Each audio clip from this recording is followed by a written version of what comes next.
Good evening. Welcome to the latest edition of Blue York One News. I'm Jonathan Sauerschell of NYCFCBlues.com and Blue City Radio. I'm here to bring you the latest news for the past week in NYCFC. We started off with a little bit more game action to discuss.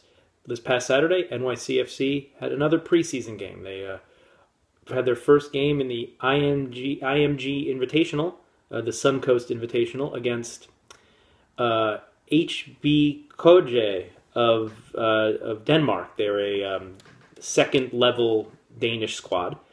And NYCFC, coming off of a game on Wednesday with only a couple days turnaround, they put out a different lineup to start the game. It had three trialists in it, Romain Gall, Shannon Gomez, and Ivanov, sorry. And it did not start with David Villa, Andrea Pirlo. We still did not see Frank Lampard. Really the only starter of note that people really would expect to see is Kwadwo Poku. This led to a disjointed first half as they struggled to implement the game plan. Not totally surprising when you're talking about a starting 11 who really have never played with each other, and three of them were never part of the team until this tryout during preseason. So needless to say, it wasn't totally shocking when they went into the half tied at 0. Second half was kind of more the same until about the 60th minute, and then we started to sub on some of our first-team players. Kyrie Shelton, Mix Diskerud, David Villa, Andrea Pirlo came on, Tommy McNamara. So we began to see actually the players that we expect to see. This led to a flurry of goals towards the end of the game, and 2 goals within 7 minutes saw NYCFC get the victory 2-0, one by Kyrie Shelton. From the edge of the box, a nice strike after the ball fell to him, and then David Villa, who was brought down for a penalty, put it away from the spot to seal the game 2-0. So that is another victory for NYCFC, another clean sheet for NYCFC, and they look to continue their preseason run to Wednesday, tomorrow, in the second game of the Suncoast Invitational against FC Cincinnati. So you can find that it's at 5 p.m. Eastern Time. It'll be on the IMG Academy TV station. That's imgacademy.tv. And actually, we will be doing a live, me and my partner on Blue City Radio, Mike, will be doing a play-by-play simulcast on Rabble TV. So certainly something to check out for throughout the season. And we'll try to do that as well to give you a little bit of different spin on things, try to do some broadcasting. So I'm sure it won't go particularly swimmingly, but it'll be fun, and I hope anybody who listens does enjoy it and takes it for what it's worth. And next, we actually have some news about the team's broadcast home for 2016. Any game that is not nationally televised will be again broadcast on Yes Network in 2016. The schedule was just released yesterday. Yes Network is set to broadcast 14 NYCFC matches this season. That's actually down from 20 from last year. It actually shows an increase in national televised games for NYCFC, both Sunday and Friday games. But it also, what it doesn't account for is 3 games that NYCFC has on their schedule that don't have a broadcast home yet. That's April 27th versus Montreal, June 18th versus Philadelphia, and July 6th versus New England. Those 3 games do not have a broadcast home at this time, but there is a potential that those will be announced in the future. We do know that all games, all Yes Network games, including those 3, will be aired, streamed live on the Fox Sports Go app. And of the games that we have that are scheduled, of the 14 that we have that Yes Network has committed to so far, only one of them is going to be a tape-delayed encounter. It's against the Philadelphia Union on April 23rd. Much like last year, a very similar time of year and similar, actually the same exact team at Philadelphia. There was an hour tape delay because of a Yankees game. Same thing this year. April 23rd, that's a Saturday, at Philadelphia. There'll be a 1-hour tape delay. The game's set to start at 4. The broadcast will actually begin at 5 p.m. on Yes Network. Other than that, the other 13 games that are currently on the schedule are all going to be broadcast live on Yes Network, and every game will be broadcast on the Fox Sports Go app. So if you have that available to you, depending on your cable or satellite provider, you can watch all of those games, even the 3 that don't have a broadcast home at this time. Once they do have a broadcast home, or if they do, we will certainly bring you that news as well, and so you can find that. We also have a little bit of roster news to discuss this week. Nothing really shocking, but it is finally official. Federico Bravo has been officially signed to NYCFC, 1-year loan with a purchase to buy from Boca Juniors. He actually, it was announced on Saturday, and he then started Saturday night in the game against HB Koje. He is a defensive midfielder or center back. He describes himself as both. He certainly has a defensive ideas to his game, and he self-admits that.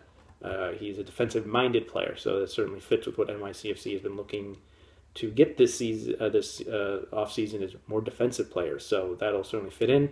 He's coming from Boca Juniors, and it sounds like he's hungry to join the club and to potentially, prove something to both Boca Juniors and to himself that he can compete at a high level. So we're looking forward to seeing him play some more and into the regular season. And we officially welcome Federico Bravo to NYCFC. Last two bits of news before we're done for the night actually involve the United States. One involves the men's team, one involves the women's team. The first involving the men's team, they held the draw over the weekend for the Copa America tournament, the 100th Copa America tournament, the 100th anniversary, the Centennial Tournament, which will be held this summer in the United States. The tournament, traditionally for South American teams, they are going to combine with CONCACAF this year, and they're inviting 6 CONCACAF teams as well as 10 South American teams into the tournament. It'll be held across the United States, and with that, the United States came out of Pot 1 as it's actually the host nation, and the groups were chosen. And with 16 teams in the tournament, there was not really going to be an easy group. The United States, on paper, got one of the tougher ones. In their group, they have Colombia, potentially with James Rodriguez of Real Madrid, if he joins the roster for the summer. They have to play Costa Rica, who anybody who's watched them in World Cup qualifying knows they are very difficult. And that does not even include Ronald Matarrita, our new left back, who is on the Costa Rican team, and who could potentially get called up for the tournament. And Paraguay, South American team Paraguay, who are a strong defensive team. They have been a little bit off form the last 18 months. The initial reactions to this group were it was very difficult. Looking deeper into it, there is a hope that the United States could and really should get through. While Colombia is tough, we don't know how many of their star players are going to be part of the roster. There are still question marks for all of the teams, and the United States as well. Though MLS is taking 2 weeks off for the group stages, so there's a good bet that the United States squad should be fairly strong. We don't know about the Colombian squad or any of the South American sides, how many of their major stars will make it. While Costa Rica is difficult, and they certainly want revenge for the snow game from World Cup qualifying a couple of years ago, the United States has not lost to Costa Rica at home, so that'll be an advantage. Certainly the home field advantage throughout this tournament could really help the United States.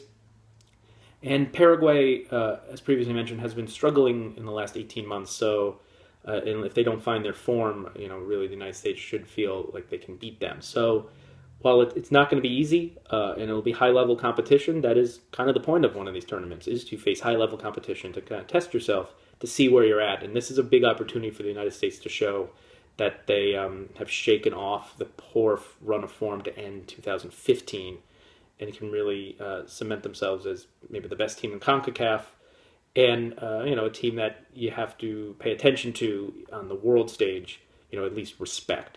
So a big opportunity for the United States, and we'll look for that in June.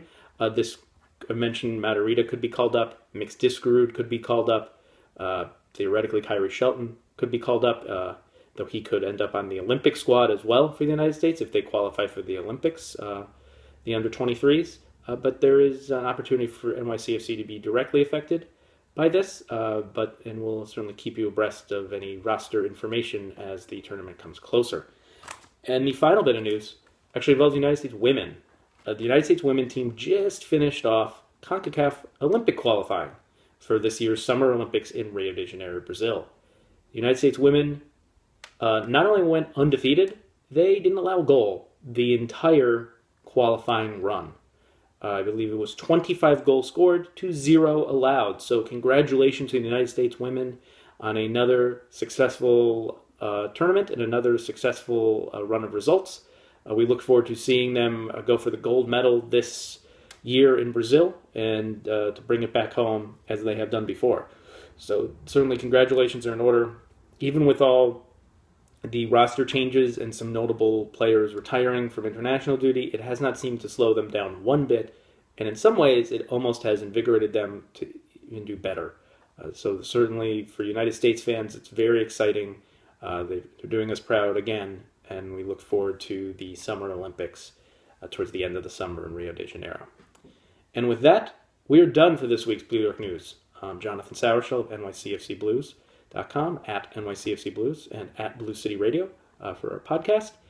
And we'll have more for you next week. We'll be reviewing both the game that is kicking off tomorrow night against FC Cincinnati and the final preseason game, which is this upcoming weekend, against Reykjavik FC from Iceland. So until then, have a good week. NYCFC!